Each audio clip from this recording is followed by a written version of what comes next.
The Montreal Canadiens kick off their season today versus the Toronto Maple Leafs. Joining me on the show this morning is Bukauskas from Sportsnet. Kyle, how you doing this morning? Fired up. Derek is ready to get the season going, I think. It's been, you know what, the preseason, I don't know what it is this year, but it seems extremely long compared to other years. I think we got to manage to cut that down. But that aside, let's talk Montreal Canadiens. As you know, we here in Montreal as fans, we can be skeptical fans. Is there reason for optimism for Montreal Canadiens fans this year?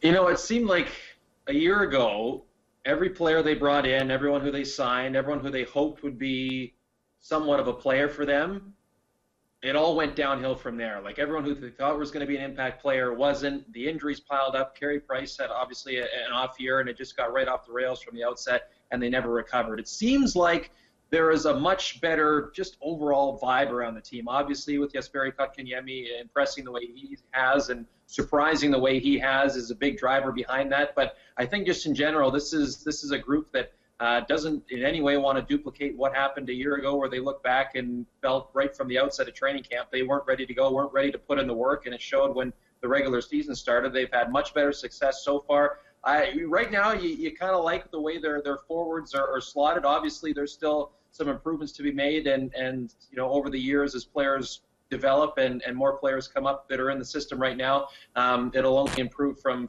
there forward. But I think going forward here, there absolutely is room for optimism. The big question is, you know, can everyone stay healthy? What will Shea Weber's impact be when he gets into the lineup? And what kind of year is Carey Price going to have? Because ultimately the buck will stop there, as it always does. Well, Kyle, you brought him up, Jesperi Kotkaniemi. Let's talk a little bit about him. I know we're all excited. I mean, he's got the skill to play in the NHL. There's no doubt about that. But, you know, playing in the NHL is a lot different than playing back in Finland. So do you see him sticking with the team through the year? Or I should ask you, do you think it's a good idea for them to stick with him through the year? Or, you know, do they send him back after 9 games? I think ultimately he's going to be the one to decide that. You know, he's only just gotten better and better with each game that he's played, from the rookie tournament at the beginning of September, then through preseason, and the big test coming against what was a pretty NHL-heavy Toronto lineup in Montreal a week ago. And he's passed every test so far with flying colors. Now, of course, the big lights are on.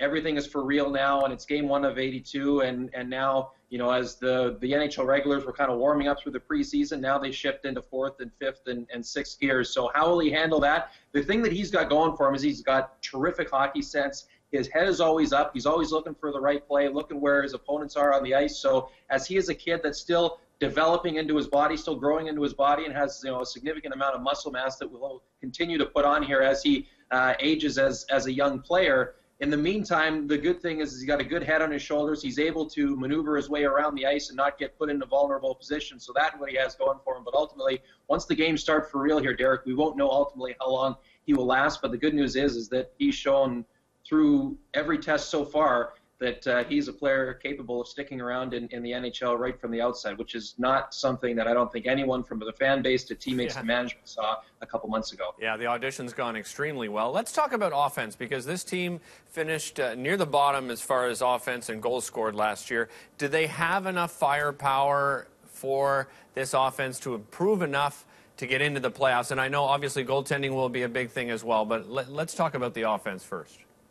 Yeah, it's going to be interesting to see how it all kind of plays out. I mean, we've got, you know, Joel Armia in a situation where he was a depth guy on a very good Winnipeg team that's going to get an elevated role here now with Montreal. What kind of year is Max Domi going to have? Jonathan Drouin looks to be playing at a higher level than he was when he first got here, and perhaps if he stays on the wing in the early going here of this season, he finds more comfort and is able to take advantage of more opportunities offensively that way. So it's going to be a test. I do believe this team is capable of obviously doing much better than what they were a year ago, where they finished, I believe, 28th out of 31 in offense and goals for. So it's one of those things where you can't. It's tough to predict right now, but I do believe the way their forwards are slotted right now, again, if they can stay healthy, they're in a better position right now than they were a year ago, which isn't saying much, but it's going to be a grind to get into the playoffs, ultimately, because this is a team that, as we've all talked about, is in transition, and on top of that, they are in one difficult of a division right now. I mentioned Carey Price.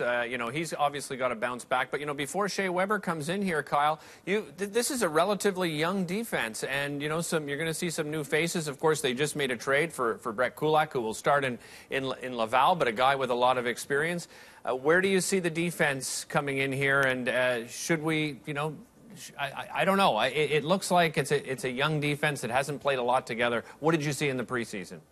Yeah, I mean, some good flashes. I mean, Victor Mete looks to be leaps and bounds ahead of where he was a year ago, where he was almost in a way the Jesperi Kotkaniemi of last year, where no one really saw him coming and emerging. And so it's going to be a real test, I think, for that blue line when you got him and Noah Juleson. There's inexperience there, but ultimately I think if Carey Price can give them a chance, then perhaps they can work their way through those growing pains, because they're certainly going to experience them throughout this season. Well, Kyle, you mentioned off the top, excited for the season to start. Of course, we're really excited here in Montreal. Thanks so much for spending time with us this morning. Really appreciate it. All right, no problem. Thanks for having me, guys. All right, I'm sure we'll talk to Kyle throughout the season and talk more Montreal Canadiens. It kicks off tonight versus the Toronto Maple Leafs. We'll be back with more Breakfast Television right after this.